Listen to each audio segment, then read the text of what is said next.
filmmaker brothers Cameron and Colin Cairns made an extraordinary horror film, Late Night with the Devil, which has received worldwide attention. Because of its exceptionally creative filmmaking and story development, it will keep you hooked until the last minutes of the movie. If you want to know more about this movie, stay tuned and watch our full recap. Please don't forget to leave a like and subscribe, and thank you for watching. The 1970s show Night Owl first starts on the 4th of April, when Jack Delroy lights up people's living rooms 5 days a week through this late-night show. That show got so popular that in 1972, the host had a 5-year contract with the owner of UBC. But this popularity wasn't earned by Jack alone, as his wife, Madeline Piper, was always there to support him. Even though she was his lucky charm, he still had some association with the Grove. It is a man-only club where mysterious activities happen that no one knows of. Elite politicians, wealthy people, actors, and other powerful men were the members of this summer camp group in the California Redwoods. There are so many mysterious rumors around the Grove. One is that they do arcane rituals to achieve a career breakthrough. Even after 4 seasons, he couldn't get the highest rating from all the shows or any remarkable achievement that would help people remember him.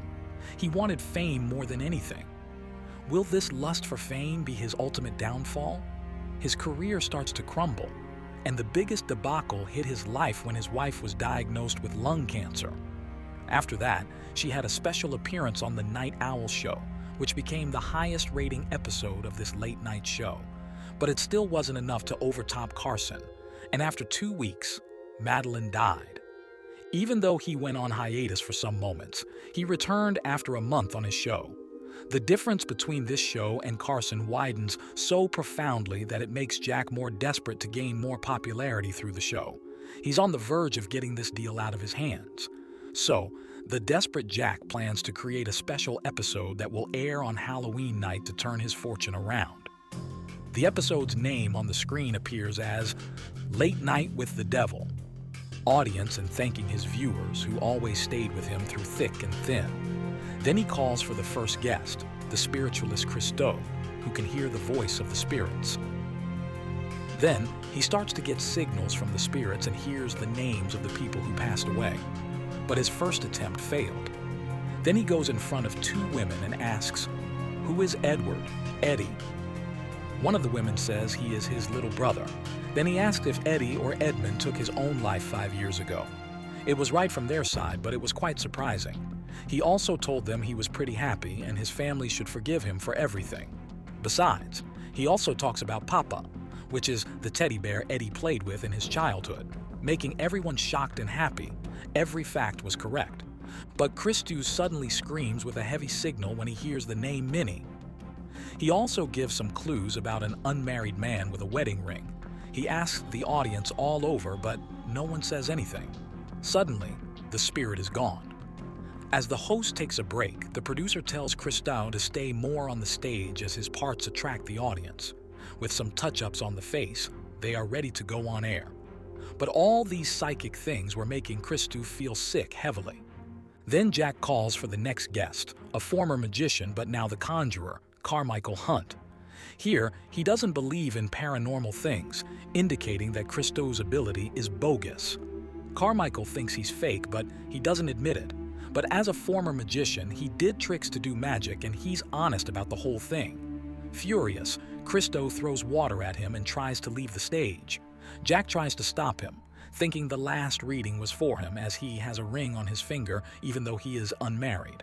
Madeline's pet name was Minnie.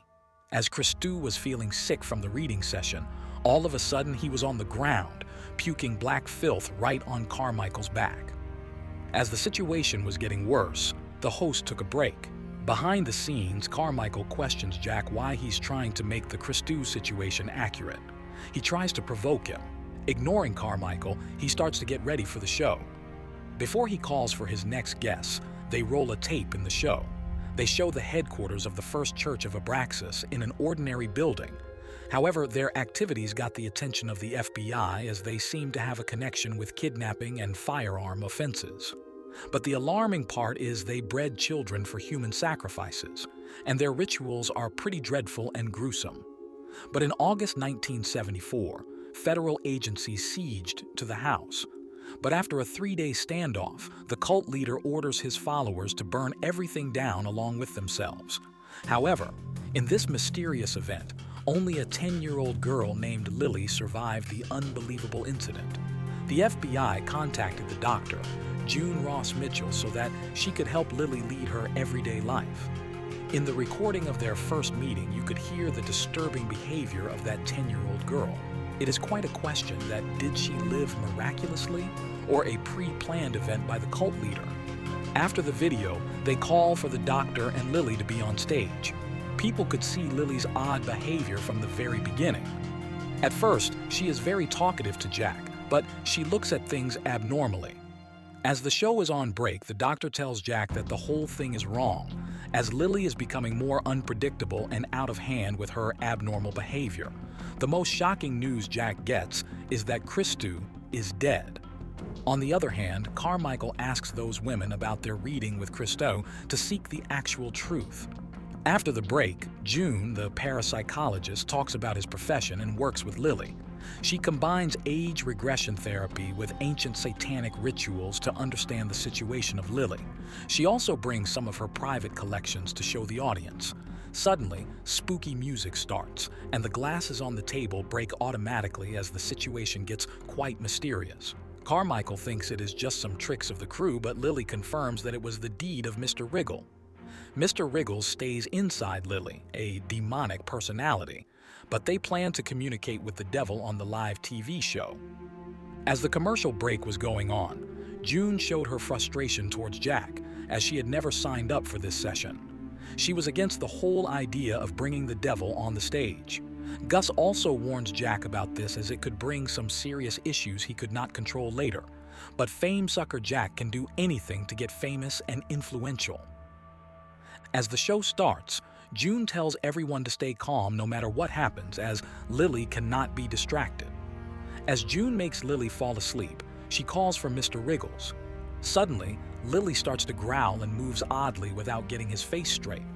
As June asks her to speak, she says, "You know who I am, doctor," with an intense and husky voice, making everyone stunned.